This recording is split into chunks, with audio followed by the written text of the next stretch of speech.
this year, starting on the evening of Monday, April 17th, and through the evening of April 26th, that whole time marks a significant time in Jewish and Israel history. Stay tuned.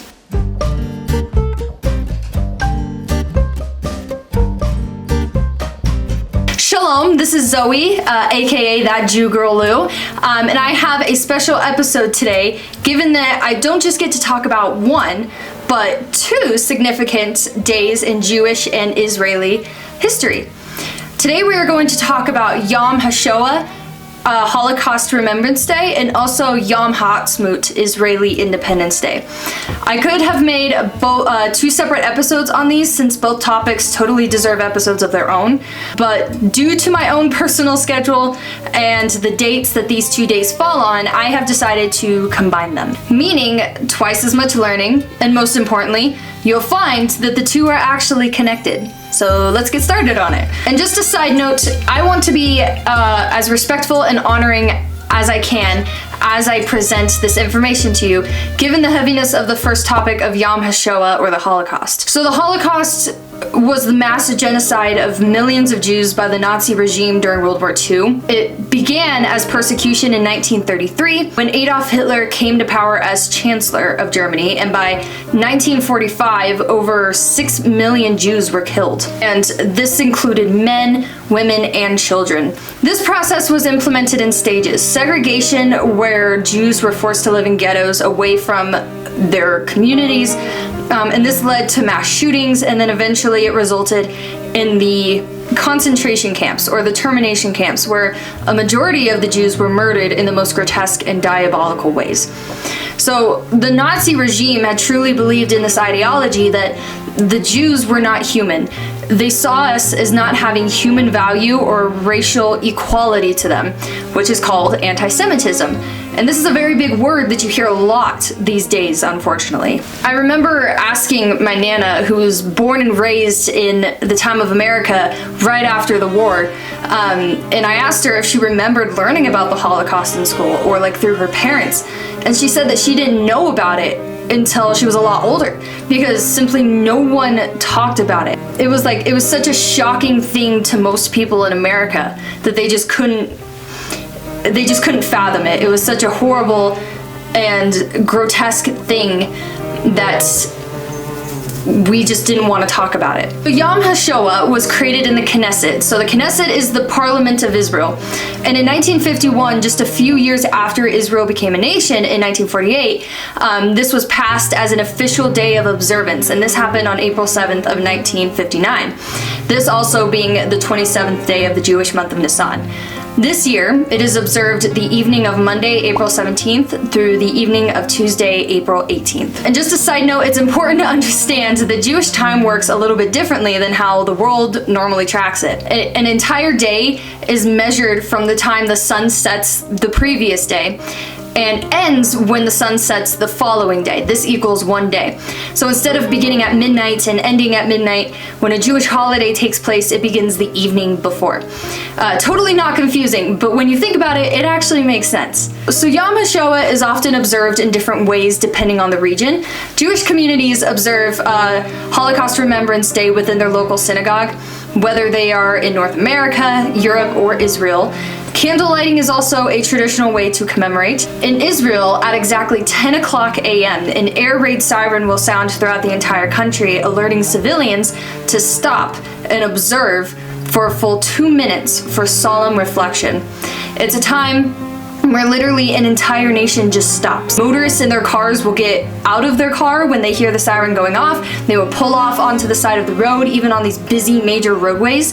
They will get out of their vehicle and they will stand in silence and respect. And in every video that I've watched of this happening, I get goosebumps and tears just start to build up in my eyes. It's like one of the most chilling and yet somehow beautiful things I've ever watched. And I hope to be in Israel one day to experience it for myself, honestly. So now, starting on the evening of Tuesday, April 25th, and through the evening of Wednesday, April 26th, is Yom HaAtzma'ut, or the Israeli Day of Independence, this being the 75th year in 2023. Israel's only been an official country for 75 years. As I've mentioned before, Israel didn't really officially become a nation until 1948. So what took it so long? Like, hasn't it always been a nation?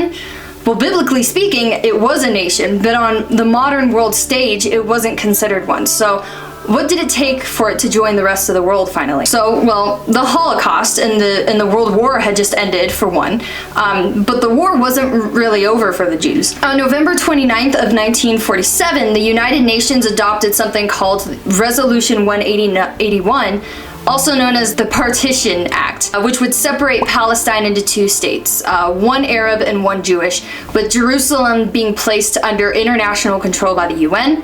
And the Arab nations did not like this, and the war immediately broke out after this resolution was rejected.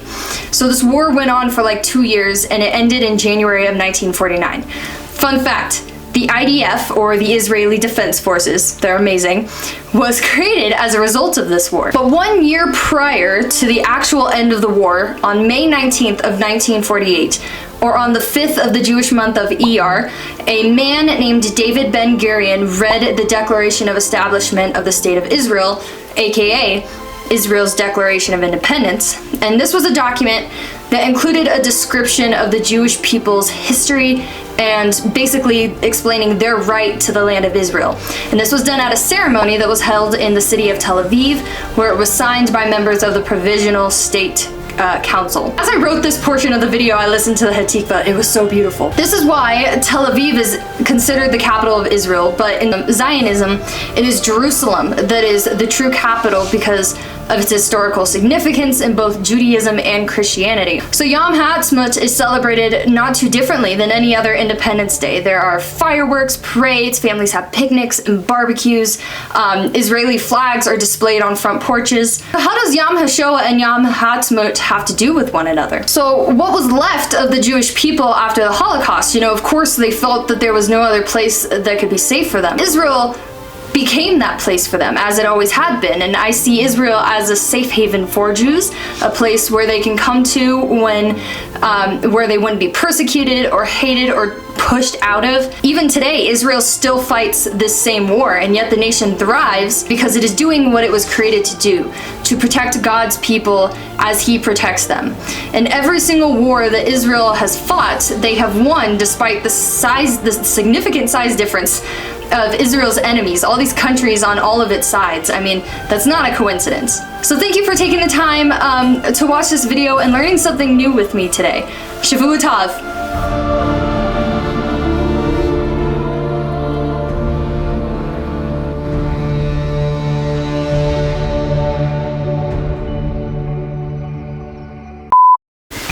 Okay, this is the second time that I'm filming this vlog because my bedroom lights like to do this thing where they just randomly stop working and they turn off. But they're back on now.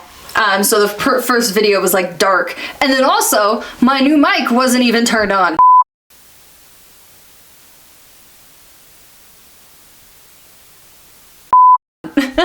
So, round two. Okay, here we go.